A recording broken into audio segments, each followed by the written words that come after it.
హైడ్రాకు అనుకూలంగా ర్యాలీలు చేయటం, తర్వాత హైడ్రా వలన చెరువుల పునరుద్ధరణ జరుగుతుందని ఉదాహరణకు మన ఎక్కడ అంబర్పేట్ దగ్గర శ్రీరామ టాకీస్ వెనక ఉన్న చెరువు బతుకమ్మకుంటాను. హైడ్రా చెడ్డదని ఎవరు అన్నారు?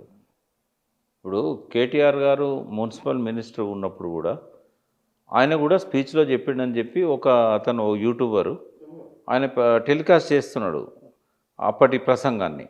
అంటే ఎవడు ఆక్రమించినా కూడా క్షమించేది లేదు, అధికారులతో సహా అందరినీ తొలగిస్తాం, నోటీస్ చేయకుండా కూల్చేస్తాం అనేది ఆయన కూడా చెప్పాడు. కానీ హ్యూమన్ ఫేస్ అనేది గవర్నమెంట్కి ఉండాలి, ఒక మానవ కోణం ఉండాలి. ఈ మానవీయ కోణం ఏంటంటే ఇప్పుడు అక్కడ ఇల్లు కట్టుకొని 50 ఏళ్ళ నుంచి ఉంటాళ్ళు. ఇప్పుడు ఈయన ఊలగొట్టిన చెరువులకు అక్కడిక్కడ రాత్రికి రాత్రి బుల్డోజర్లు తెచ్చి గుడిసెలను కూలగొట్టినాయి, పేదవాళ్ళు ఉండే బస్తీలను కూలగొట్టినాయి. ఇవన్నీ కూడా పట్టా భూములు. అవి బాజాబ్తా వాళ్ళు కొని రిజిస్టర్ చేసుకున్నాయి. కొన్ని గవర్నమెంట్ ల్యాండ్లలో వేసుకున్నా కూడా ఎప్పుడో బ్రహ్మానందరెడ్డి మంత్రివర్గము, వెంగళరావు మంత్రివర్గము, ఎన్టీ రామారావు మంత్రివర్గం వాళ్ళు ఇచ్చిన పట్టాలు ఆ రోజుల్లో. తర్వాత మొన్న 58-59 జియో కింద కేసీఆర్ గారు అందరికీ రెగ్యులరైజ్ చేశాడు. అంటే గవర్నమెంటే పట్టా ఇచ్చిన తర్వాత గవర్నమెంటే ఎట్లా కూలగొడుతుంది? గవర్నమెంటే వాటర్ కనెక్షన్ ఇస్తుంది, గవర్నమెంటే కరెంట్ కనెక్షన్ ఇస్తుంది, గవర్నమెంటే రోడ్లు ఎత్తుంది, గవర్నమెంటే ఇంటి పన్ను వసూలు చేస్తుంది. ఎట్లా కూలగొడతారు? అంటే నిజంగానే బిల్డర్స్, కేటీఆర్ అన్నది ఏంది? బిల్డర్స్, రియల్ ఎస్టేట్ మాఫియా అని చెప్పాడు ఆయన. పేద ప్రజలు వేసుకున్న బస్తీలను ఇవాళ నువ్వు ఎల్లారెడ్డి కూడా, రేవంత్ నగరు, యూసుఫ్ కూడా ఇవన్నీ గవర్నమెంట్ భూములే. నేను రేవంత్ నగర్లో ఉన్నప్పుడు 78లో పొద్దున ఒక బస్సు, సాయంత్రం ఒక బస్సు వచ్చేది అక్కడికి యూసుఫ్ కూడాకు. ఎక్కడ ఇల్లు లేవు. సారథి స్టూడియో లాస్ట్ ఇల్లు. సారథి స్టూడియో తర్వాత మళ్ళీ యూసుఫ్ కూడా చెక్ పోస్ట్ నుంచి ఒక 1/2 కిలోమీటర్ పోతే రేవంత్ నగర్ బస్తీ. ఇక్కడ బస్తీకి అక్కడ దాకా నడుచుకుంటూ పోయేది. ఇండ్లు లేవు, ఎక్కడ లేవు. రాత్రి 6 దాటిన తర్వాత భయమే. గుడిసెల మొత్తం భయం. గుడిసెల్లో ఏమేం లేవు, ఖాళీ జాగాలు. ఒక రేవంత్ నగర్లో ఉండేది. అంటే ఇండ్లునే అప్పటి గుడిసెలేనా? అవి కూడా అన్ని చిన్న చిన్న గుడిసెలు. నేను ఉన్నది కూడా గుడిసే ఆ రోజుల్లో. రమాకాంతరావు ఉండేది రూమ్, ఆయన ఇల్లేమో కొద్ది పెంకుటిల్లు ఉండే. నా పక్కన నాది గుడిసెలనే ఉన్నా నేను. అట్లా గుడిసెలే ఉండేటి అన్ని. అమీర్పేటలో కొన్ని బిల్డింగ్స్ రోడ్డు మీద ఉండేది, లోపల లేవు. లోపల లేవు. పల్లెటూరే. అంటే అక్కడక్కడ కొన్ని ఇల్లు ఉండేది.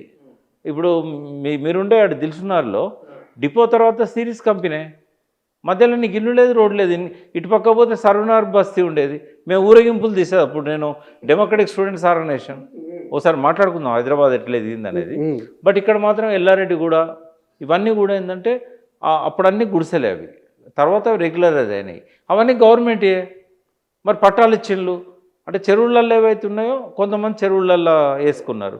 అది పట్టా భూములు తెలుసా? చెరువులలో ఇల్లీగల్ కాదు, వాళ్ళు పట్టా బాజాబ్తా రిజిస్ట్రేషన్ చేయించుకొని పర్మిషన్ తీసుకొని కట్టుకున్నారు. ఇప్పుడు అధికారులు కూడా చూడొచ్చు, వాళ్ళకి తెలియకుండా తెలియదు. ఫస్ట్ స్టార్టింగ్లో తెలియదు వాళ్ళకు. వాళ్ళు ఏమనుకున్నారంటే ఆ చెరువులన్నీ గవర్నమెంటే అనుకున్నారు. ఇది దేశమంతా ఉన్నాయి చెరువులు గవర్నమెంట్లో. అంటే ఆంధ్రలో కూడా. ఇక్కడ నిజాం కదా, 3000 ఎకరాలు, 4000 ఎకరాలు, 5000 ఎకరాలు. గంగా థియేటర్ ఉంది కదా, అదేంది గంగా సర్వనార్ల. వాళ్ళ తండ్రి ఆయుర్వేద వైద్యుడు. నిజాంకి ఎన్ని మందులు వాడినా పంటి నొప్పి తగ్గలే. ఆయన వచ్చి ఆయుర్వేద మందు వేస్తే తగ్గింది. సాహిబ్ నగర్ దగ్గర నుంచి మన్సూరాబాద్ దాకా రాసిచ్చేసిండు ఆయనకు. అలా ఎన్ని చెరువులు ఉన్నాయి, కిలోమీటర్లు రాసిచ్చాడు నొప్పి తగ్గించినందుకు. మొత్తం అదంతా రాసిచ్చిండు. అలా ఎన్ని చెరువులు ఉన్నాయి, ఎన్ని కుంటలు ఉన్నాయి, అన్ని ప్రైవేట్ పట్టాలు అయిపోలే. మరి వాటిలో బాజాబ్తా హైకోర్టు పోయి ఆర్డర్ తెచ్చుకున్నారు. ఈ ల్యాండ్ నాది, పట్టా భూమి, నాకు పర్మిషన్ ఇవ్వాలంటే హైకోర్టు పర్మిషన్ ఇస్తే పట్టాలు వచ్చినాయి. నువ్వు ఎట్లా కూలగొడతావు? తర్వాత మానవీయ కోణం అని ఎందుకన్నా అంటే ఇంట్లో చిన్న చిన్న పిల్లలు ఉన్నారు. ఆ పిల్లలకైతే బుక్స్ తెచ్చుకోవడానికి కూడా అవకాశం ఇవ్వకపోవడం, బట్టలు తెచ్చుకోవడానికి అవకాశం. ఇప్పుడు బుల్డోజర్ పెట్టుకోను వాడ, మీరు ఖాళీ చేస్తారా కూలగొట్టన్నా అంటే అప్పటికప్పుడు తెచ్చుకుంటారుగా బయటికి. ఏది లేదా, పోలీసు వాళ్ళని పెడితే ఇటు చేస్తే కూలగొడితేవి. అంటే ఎవరి కోసం చట్టాలున్నాయి, ఎవరి కోసం?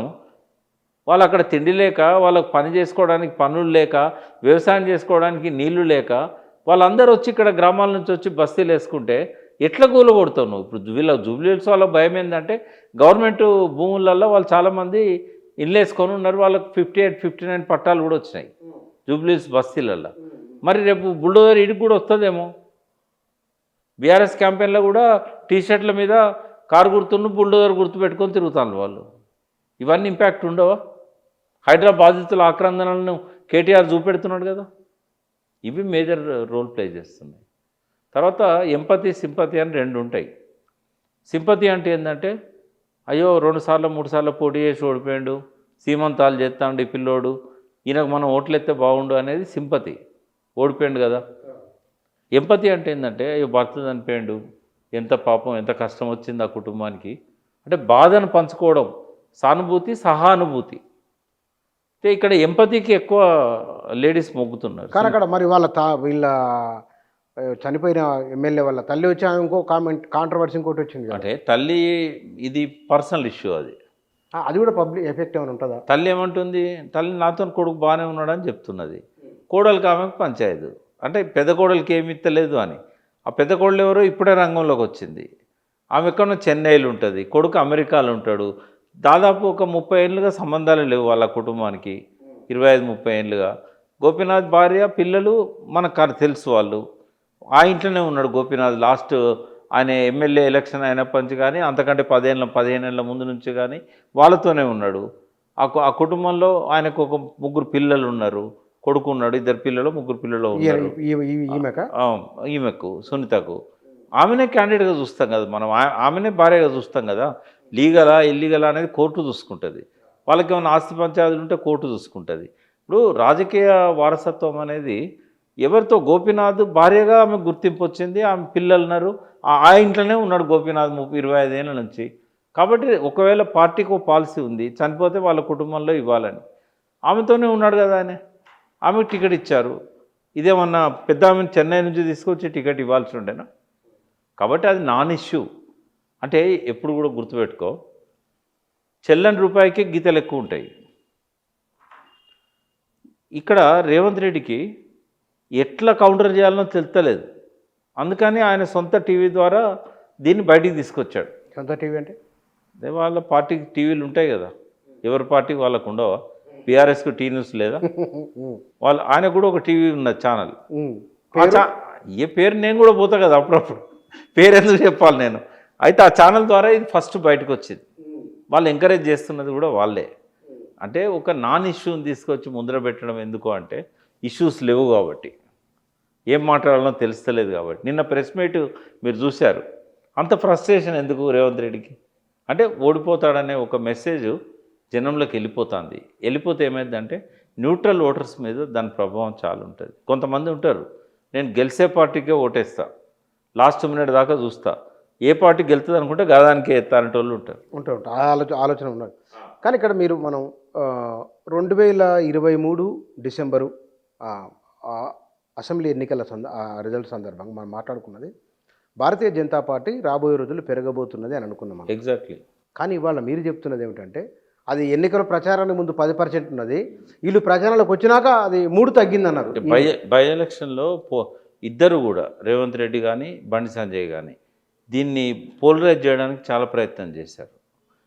ఆయనేమో ముస్లిం సపోర్ట్ తనకు ఉందని చెప్పి ఎంటైర్ ముస్లిం కమ్యూనిటీ తనకు సపోర్ట్ చేయాలని ఆయన పోలరైజ్ చేయాలని చూశాడు. ఈయనేమో బుర్కాలలో వచ్చి దొంగోట్లు ఎత్తారు, ఇప్పటికే బుర్కాలు 40,000 బుర్కాలు తెప్పించాడు పాకిస్తాన్ నుంచి, ఇట్లాంటివన్నీ బండి సంజయ్ చెప్పాడు. ఆయన దేశానికి హోంశాఖ సహాయ మంత్రి. అంటే ఇవన్నీ చూస్తే ఏమైందంటే పోలరైజేషన్ వస్తున్నది. పోలరైజేషన్ వచ్చినప్పుడు ఏమైందంటే ఆ క్యాండిడేట్ గెలవడు అని ఎప్పుడైతే మెసేజ్ పోతుందో 15% ఓట్లు ఉన్నాయి బీజేపీకి, అది 7కి ఎందుకు పడిపోతుంది అంటే, మనం గెలవనప్పుడు ముస్లింలు సపోర్ట్ చేసిన నవీన్ యాదవ్ని ఎందుకు గెలవనియాలి, ముస్లింలు కాంగ్రెస్ సపోర్ట్ చేశారు, కాంగ్రెస్ ఎందుకు గెలవాలి అనేది ఉంటుంది. ఒక సర్వేలో అతను ఎనలైజ్ చేసేది పొద్దున్నే విన్నా నేను. ఒకవేళ Muslim vote bank Congress polarise అయ్యేటట్టుంటే బీజేపీ గెలవదు, కాబట్టి బీఆర్ఎస్ వైపు ఎందుకు వేయకూడదని బీజేపీ కార్యకర్తలు ఆలోచిస్తున్నట్టుగా చెప్పాడు, సర్వేలో చెప్పినట్టుగా చెప్పాడు. ఒకవేళ పక్కా బీఆర్ఎస్ గెలుస్తుంది అనుకుంటే మా ఓట్లు మేము వేసుకుంటాం, టైట్ ఉంది అనుకుంటే మేము బీఆర్ఎస్కి ఎత్తాం, ఎందుకంటే కాంగ్రెస్ను కౌంటర్ చేయాలి కాబట్టి ఒక అభిప్రాయం. కానీ మనం సరిగ్గా ఈ జూబ్లీహిల్స్ ఎన్నికల ప్రచార ప్రారంభానికి ముందు ఒక ఇంటర్వ్యూ మనం మాట్లాడుతున్నాం. మీరు ఆ రోజు నుంచి ఈ రోజు వరకు బీఆర్ఎస్ తప్ప గెలవడానికి స్కోప్ లేదు కాంగ్రెస్ బీజేపీ అని అంటే ఎందువల్ల? నాకు ముందు నుంచి కూడా ఒక అవగాహన ఉంది. ఎందుకంటే ప్రజలు, హైదరాబాద్లో ప్రజలు బీఆర్ఎస్నే గెలిపించారు. రాష్ట్రం అంతా కూడా బీఆర్ఎస్కు ప్రతికూల పవనాలన్నా కూడా, ఎందుకంటే హైదరాబాద్లో డెవలప్మెంట్ ఉంది. హైదరాబాద్లో 2 బెడ్రూమ్స్ బాగా ఇంప్లిమెంట్ అయినాయి. కేసీఆర్ గారు పట్టుదలతో కట్టించారు. చాలా వరకు అలాట్మెంట్స్ అనేవి కొన్ని అలాట్మెంట్ కావాల్సి ఉన్నది, కానీ బిల్డింగులు ఉన్నాయి. అయితే ఈ షాదీ ముబారక్ లాంటి ఇలా మైనారిటీ ఓటర్స్ ఎక్కువ ఉన్నారు, తర్వాత బీసీలు ఎక్కువ ఉన్నారు. ఇద్దరు కలిస్తేనే 2,73,000 ఓట్లు, 2,93,000 ఓట్లు. ఏది బీసీలును మైనార్టీస్. ఎస్సీలు 28,000, తర్వాత ఎస్టీలు తక్కువ ఉన్నారు. ఇక అగ్రకులాలు మన కమ్మాస్ ఒక 40,000 ఉన్నారు. 40,000 ఉన్నారు. మొత్తం కలిపితే 4,75,000 ఓటర్స్ ఉన్నారు. 400 పైన బూతులు ఉన్నాయి. అయితే ఇదంతా నాకు స్టడీ చేశాను. నేను మీ దగ్గరికి వచ్చినప్పటికే స్టడీ చేశాను. అప్పటికి సర్వేలేని రాలే. అప్పటికే నా మైండ్లో ఏముందంటే జనం యొక్క నాడి కనబడుతూ ఉంది. మనం ఎటుపోయినా హైదరాబాద్లో రోజుకు ఒక్కసారి జూబ్లీ హిల్స్ టచ్ అవుతుంది. ఇటు బంజారా హిల్స్ రోడ్డు, అటు జూబ్లీ హిల్స్ రోడ్డు కాసేపు ఆపి మాట్లాడతాం. మన ఫోన్లలో 200-300 నంబర్లు ఉంటాయి ఈ ఏరియా వాళ్ళవి, వాళ్ళకి ఫోన్లు చేస్తూ ఉంటాం. జర్నలిస్టులు యూట్యూబ్ ఛానల్ అన్నీ ఉన్నాయి ఇంట్లోనే, జూబ్లీ హిల్స్ కాన్స్టిట్యుయెన్సీ. కాబట్టి మనకున్న కనెక్షన్స్ వల్ల కొంత తెలుస్తుంది కదా. అప్పటికంటే ఇప్పుడు బలపడ్డది నా అభిప్రాయం. అప్పుడు నేను 5 to 6%తో గెలుస్తారనుకున్నా. బట్ ఇప్పుడు చూస్తే మాత్రం 30,000 కంటే ఎక్కువ మెజారిటీ వస్తుందని అనిపిస్తూ ఉంది. 30,000 ప్లస్సే తప్ప 30,000 తక్కువనైతే రాదు. ఎందుకంటే న్యూట్రల్ ఓట్స్ ఇటు టిల్ట్ అవుతాయి. 30,000 పైన. 30,000 పైన. కానీ ఈ ఎన్నికల్లో ఒకవేళ ఒక అంచనా 1,000-2,000 ఓట్ల మెజార్టీతో బీఆర్ఎస్ గెలిచింది అనుకుందాం, లేదు కాంగ్రెసే గెలిచింది అనుకుందాం సేమ్ మెజార్టీతో, ఎవరి పట్ల ఏ అభిప్రాయం ఉండొచ్చు? ఒకవేళ కనుక భారీ మెజార్టీతోని బీఆర్ఎస్ గెలిస్తేనేమో బీసీలు కూడా రేవంత్ రెడ్డి నమ్మట్లేదు అనేది, ఆయనకి పాలనకు రెఫరెండమా కాదా అనేది పక్కకు పెడితే ఆయన బీసీలను మోసం చేస్తున్నాడు అనేది ఒక మంచి మెసేజ్ వస్తుంది.